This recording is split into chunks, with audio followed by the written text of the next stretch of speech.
संविदा कर्मियों के लिए बहुत बड़ी जानकारी। बहुत सारे ऐसे विभाग हैं जिनका अब जो है वेतन वृद्धि होने वाला है और साथ ही बहुत सारे ऐसे भी विभाग हैं जिनका सेवा समायोजन की मांग थी, वो भी पूरा होने वाला है। तो चलिए जानेंगे पूरे विस्तार से, लेकिन उसके साथ साथ महत्वपूर्ण बात एक और निकल करके सामने आ रही है। ग्रामीण चिकित्सक से रिलेटेड एक बहुत बड़ी जानकारी निकल करके सामने आ रही है, उसको भी आप लोगों के बीच में रखेंगे। तो साथियों, जहां तक बात है कि अभी तक हम लोग देख चुके हैं, चाहे वो जीविका हो, आशा हो, ममता हो, शारीरिक शिक्षक हो, रसोइया हो, रात्रि प्रहरी हो, इन लोगों का वेतन बढ़ चुका है। इन लोगों की डिमांड जो है सरकार ने कहीं ना कहीं मान ली है।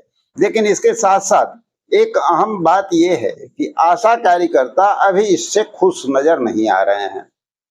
उनका मांग बहुत जबरदस्त है और इस चैनल के माध्यम से हम लोग भी उनकी मांग को उठा रहे हैं कि वास्तविक बात है भाई, ये बिल्कुल सच्चाई है कि किसी का जीवन क्या 3,000 प्रति माह से उसका गुजर बसर हो सकता है क्या? क्या वो अपनी जिंदगी 3,000 में काट सकता है? एक महीने का घर का खर्च चला सकता है? जहां एक रसोई गैस की बात हो तो 1,000 रुपया वहां देना पड़ता है। तो आप सोच लीजिए कि क्या किसी की जिंदगी 3,000 में चलेगी? सरकार कहीं ना कहीं तो नाइंसाफी की ही है। एक जीवन जीने का जो सही जरिया है, वहां तक तो उसको पेमेंट करना ही चाहिए कि एक आम व्यक्ति कम से कम अपना खर्च चला सकते हो। तो आशा कार्यकर्ता का कहना है कि 3,000 में कोई दम नहीं है भैया, 26,000 से कम भी नहीं चाहिए। ये ऐलान कौन कर रहा है? आशा कार्यकर्ता कर रहे हैं। और इस ऐलान को लेकर के फिर से पटना के गर्दनीबाग में ये लोग उतरने वाले हैं और संभवतः देखिए, इनका भरपूर साथ और सहयोग देने के लिए तैयार हमारे कम्युनिस्ट शशि यादव तैयार हैं। उनका आह्वान है 12 अगस्त को एक जबरदस्त धरना प्रदर्शन आशा कार्यकर्ता की मांग को लेकर के होने वाला है, क्योंकि कहीं ना कहीं कहा जा रहा है आशा कार्यकर्ताओं की ओर से कि 3,000 में कोई दम नहीं है, 26,000 से कम चाहिए भी नहीं।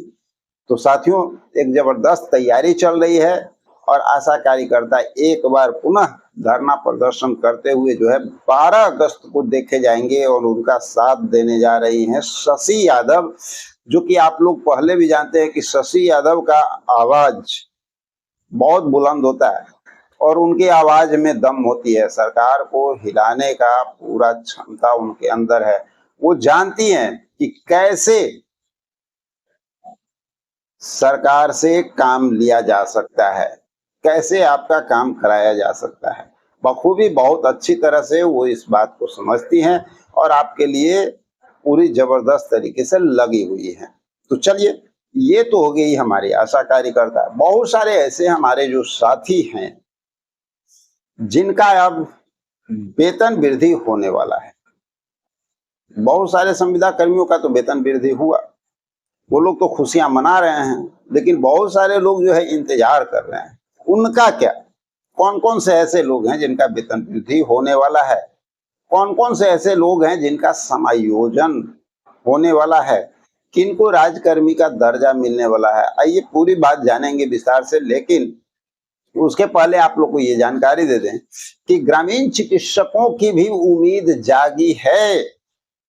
और उम्मीद कहां से जागी है? जब आरजेडी के एमएलसी उर्मिला ठाकुर ने ग्रामीण चिकित्सकों के लिए आवाज उठाई और उन्होंने कहा है कि हमारी सरकार बनती है तो हम ग्रामीण चिकित्सक के समायोजन पर हर हालत में गंभीर विचार करें। और ये आवाज जिस तरह से उर्मिला ठाकुर ने उठाई, उसी तरह से हमारे शशि यादव जो हैं बजट सत्र के दौरान ग्रामीण चिकित्सकों की आवाज बहुत जबरदस्त तरीके से बजट सत्र में उठाई थी और सरकार को झुकाने का भी काम किया था। हमारे माननीय मुख्यमंत्री से जवाब लिए और वो भी पॉजिटिव जवाब ले चुकी हैं। अगर थोड़ा सा पेशेंस रखा जाता उस समय, ग्रामीण चिकित्सक थोड़ा सा सपोर्ट करते, तो अब तक तो उनका कार्य हो चुका होता। लेकिन चलिए, कोई दिक्कत नहीं है, एक उम्मीद की किरण जागी है और हमें उम्मीद है और भी लोग इसके लिए आवाज उठाना शुरू करेंगे। तो साथियों, चलते हैं। आप सभी लोग जो संविदा कर्मी अभी इंतजार कर रहे हैं, अब किन लोगों का वेतन बढ़ने वाला है, थोड़ा सा इस पे विचार कर लेते हैं। जैसा कि आप लोग जान रहे हैं कि बहुत सारे संविदा कर्मी का जो वेतन तो बढ़ा, लाखों का बढ़ गया है, रक्षाबंधन का सौगात मिल गया है। लेकिन अब जो बचे हुए हैं उनमें कौन कौन से ऐसे लोग हैं जिनका वेतन वृद्धि अभी तत्काल होने की आशंका जताई जा रही है, और कभी भी आप लोग के लिए भी घोषणाएं हो सकती है और अगले कैबिनेट में जो है आपका भी पारित हो सकता है, पास किया जा सकता है। तो उसमें हमारे जो साथी हैं, शिक्षा सेवक, ग्राम कचहरी सचिव, न्याय मित्र, लेखापाल, आईटी सहायक, विकास मित्र, किसान सलाहकार, एएनएम संविदा कर्मी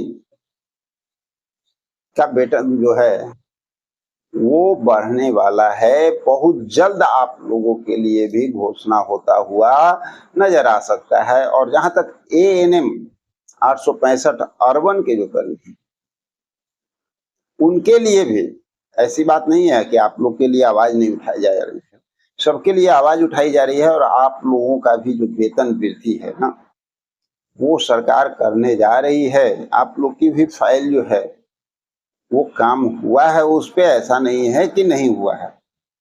क्योंकि ये सरकार का मैटर है और करेगी सरकार, तो उन्हीं को पता है कि कब करेगी।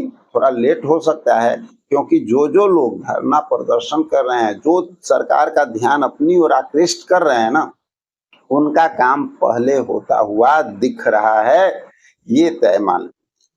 और उसके साथ न्याय मित्र के साथी भी लगातार बात करते हैं। तो साथियों देखिए, लमसम हर वीडियो में न्याय मित्र की बात हम करते हैं और न्याय मित्र के आवाज भी उठाने का प्रयास करते हैं। हमारे न्याय मित्र जो हैं वो 7,000 रुपये वेतन पर काम कर रहे हैं, जिससे कि 7,000 पर उनकी जीविका नहीं चल सकती, किसी का नहीं चल सकता है, उसका परिवार का भरण पालन पोषण नहीं हो सकता है। और एक लंबे अरसे से ये लोग जो है 7,000 पे काम कर रहे हैं। तो सरकार को भी चाहिए, और सरकार से हम लोग भी मांग कर रहे हैं कि आप लोग का वेतन वृद्धि किया जाए। अब देखना ये दिलचस्प होगा कि आप लोग की वेतन वृद्धि कितनी होती है। लेकिन इतना तो तय है, जिस तरह से गवर्नमेंट कह चुकी है, ग्राम कचहरी सचिव, लेखापाल, आईटी सहायक, इन लोगों को कि दुगना वेतन, तो कम से कम दुगना तक तो आपका भी निश्चिंत है। लेकिन हमें उम्मीद है कि दुगना से ज्यादा ही वेतन बढ़ाने का चांस आप लोग का बन रहा है। और बहुत जल्द जो है ये सारी प्रक्रियाएं होती हुई नजर आएगी। बहुत सारे ऐसे हमारे साथी हैं जो सेवा समायोजन की मांग कर रहे हैं, परमानेंट करने की मांग कर रहे हैं, जिनका मांग है कि भाई काफी दिन से हम लोग संविदा के पर काम कर रहे हैं, अब राज्यकर्मी का दर्जा दिया जाए, हमें सेवा समायोजन किया जाए, एक सरकारी कर्मचारी को जो सुविधा मिलता है वो सुविधा दिया जाए। तो साथियों, इसके लिए भी काम चल रहा है। और वेतन वृद्धि पर जितनी घोषणाएं हुई है, जिस तरह से शेड्यूल बाय शेड्यूल सरकार काम कर रही है, अब सेवा समायोजन पे भी घोषणा होता हुआ दिख सकता है, जैसी जानकारी मिल रही है। और उसमें दो तरह का बात सामने आ रहा है। एक तो जो संविदा कर्मी पहले से काम कर रहे हैं, कार्यरत हैं कहीं ना कहीं किसी विभाग में, उनके लिए सेवा समायोजन यानी यूं कहा जाए राज्यकर्मी का दर्जा उनको मिल सकता है और इसकी घोषणाएं हो सकती है। दूसरी ओर उन लोगों के लिए जो अभी मांग कर रहे हैं, जो किसी पद पे अभी आश्रित नहीं है लेकिन सेवा समायोजन की बात कर रहे हैं, वो सरकार से उनकी मांग है कि सरकारी संस्था में कहीं ना कहीं हमें जोड़ा जाए और एक सम्मानजनक मानदेय दिया जाए।